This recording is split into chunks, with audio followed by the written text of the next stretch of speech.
श्री स्वामी समर्थ. जय जय स्वामी समर्थ. नमस्कार मैत्रिणींनो, स्वागत आहे तुम्हा सर्वांचं पुन्हा एकदा माझ्या या नवीन व्हिडिओमध्ये. तर 13 ऑगस्ट वार गुरुवार या दिवसापासून पवित्र अशा श्रावण महिन्याची सुरुवात झालेली आहे. आणि पवित्र असा श्रावण महिना जो आहे तर तो भगवान शिवशंकरांना समर्पित केला जातो. संपूर्ण महिनाभर भगवान शिवशंकरांची सेवा, उपासना, आराधना केली जात असते. तर हा जो महिना आहे तर तो अतिशय पवित्र महिना मानला जातो. आणि या महिन्याचं महत्त्व हे तर आपल्या सर्वांनाच माहिती आहे. आणि म्हणूनच पवित्र असा श्रावण महिना संपण्या अगोदरच आपण कोणत्याही परिस्थितीमध्ये हे फूल कुठे दिसलं तर अजिबात सोडू नका. हे फूल आपल्याला घरी घेऊन यायचं आहे. यामुळं बघा, आपल्या घरामध्ये ज्या पण काही अडचणी असतील, पैशांच्या अडचणी असतील, घरामध्ये आलेली लक्ष्मी टिकून राहत नसेल किंवा आलेला पैसा घरात टिकून राहत नसेल, पैशाला पैसा लागत नसेल, तर पैशांच्या ज्या काही आर्थिक अडचणी आहेत तर त्या दूर होतील. शत्रुबाधा, इडापिडा, दारिद्र्य हे देखील नष्ट होऊन घराची, मुलांची, पतीची अगदी भरभरून अशी प्रगती होईल.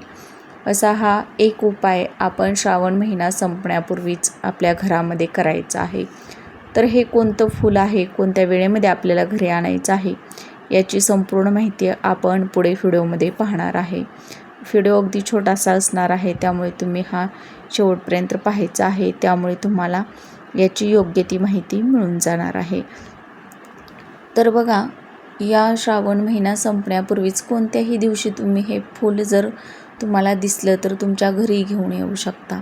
आणि ते म्हणजे गोकर्णाचं फूल, ज्याला आपण अपारिजातक म्हणतो. तर ते फूल आपल्याला घरी घेऊन यायचं आहे. तर आपल्याला हे फूल बघा, कोणत्याही दिवशी तुम्ही श्रावण महिन्यामध्ये घरी आणलं तरीही चालणार आहे. सोमवारच्या दिवशी आणलं तर अतिशय उत्तम राहील.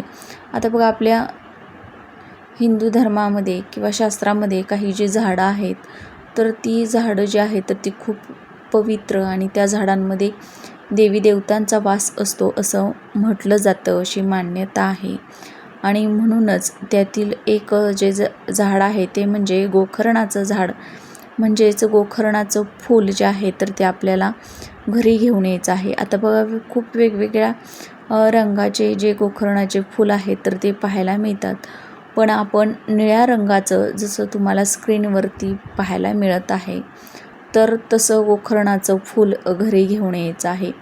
त्यानंतरनं एक स्वच्छ तांब्याचा कलश घ्यायचा आहे. त्या कलशामध्ये स्वच्छ पाणी भरून घ्यायचं आहे. त्या कलशामध्ये आपल्याला बघा 21 काळे तीळ आणि छोटासा गुळाचा खडा आणि थोडंसं 1 ते 2 चमचे गंगाजल मिक्स करून घ्यायचं आहे. गोकर्णाचं फूल घ्यायचं आहे. धोत्र्याचं फूल किंवा फळ, बेलपत्र, पांढऱ्या रंगाची फुलं, अगरबत्ती हे सर्व साहित्य घेऊन महादेवांच्या मंदिरामध्ये जायचं आहे. हा उपाय शक्यतो आपण महादेवाच्या मंदिरामध्ये जाऊन करायचा आहे, कारण की संपूर्ण महिना जो आहे तर तो भगवान शिवशंकरांना समर्पित आहे. आणि या संपूर्ण महिन्यामध्ये बघा, शिवतत्व जे आहे तर ते पृथ्वी तलावरती कितीतरी अधिक पटींनी कार्यरत असतं. मंदिरामध्ये पूजा पाठ, मंत्रोच्चार सुरू असतात. आणि अशा सात्विक लहरीमध्ये, सकारात्मक लहरीमध्ये जर आपण काही उपाय केले, सेवा केल्या, तर त्याचं पटकन फळ आपल्याला मिळत असतं, लवकर फळ प्राप्त होत असतं. म्हणून आपल्याला हा जो उपाय आहे तर तो मंदिरामध्ये जाऊन करायचा आहे. तर बघा, महादेवाच्या मंदिरात गेल्यानंतरनं आपल्याला उत्तरेकडे तोंड करून बसायचं आहे. आणि हे जल दोन्ही हातांनी आपल्याला शिवलिंगावरती अर्पण करायचं आहे. अर्पण करत असताना ओम नमः शिवाय या मंत्राचा जप करायचा आहे. त्यानंतर आपल्याला धोत्र्याचं फूल, फळ, भस्म, पांढऱ्या रंगाची फुलं, खडीसाखरेचा नैवेद्य जो आहे तर तो अर्पण करायचा आहे. त्यानंतर हे फूल आपल्याला हातात घ्यायचं आहे. थोडंसं पाण्यानं आपल्याला ते फूल ओलं करून घ्यायचं आहे. आणि हे फूल आपल्याला बघा, पालथं शिवलिंगावरती अर्पण करायचं आहे. अर्पण करताना बघा, 21 वेळा महामृत्युंजय मंत्राचा जप आपल्याला तिथेच बसून करायचा आहे मंदिरामध्ये. आणि नंतरनं ही जी सर्व सेवा करून झाल्यानंतरनं किंवा तुम्ही ओम नमः शिवाय या मंत्राचा सुद्धा जप करू शकता. आता हे सर्व सेवा करून झाल्यानंतरनं हे फूल आपल्याला घरी येताना आपल्याबरोबर घरी घेऊन यायचं आहे. आणि एखादं छोटंसं लाल रंगाचं कापड घ्यायचं आहे आणि त्या कापडामध्ये बांधून हे फुलाची पोटली तयार करायची आहे आणि पैशांच्या तिजोरीमध्ये आपल्याला ठेवून द्यायची आहे. तर श्रावण मास संपण्या अगोदर आपल्याला हा जो एक उपाय आहे तर तो आवर्जून करायचा आहे.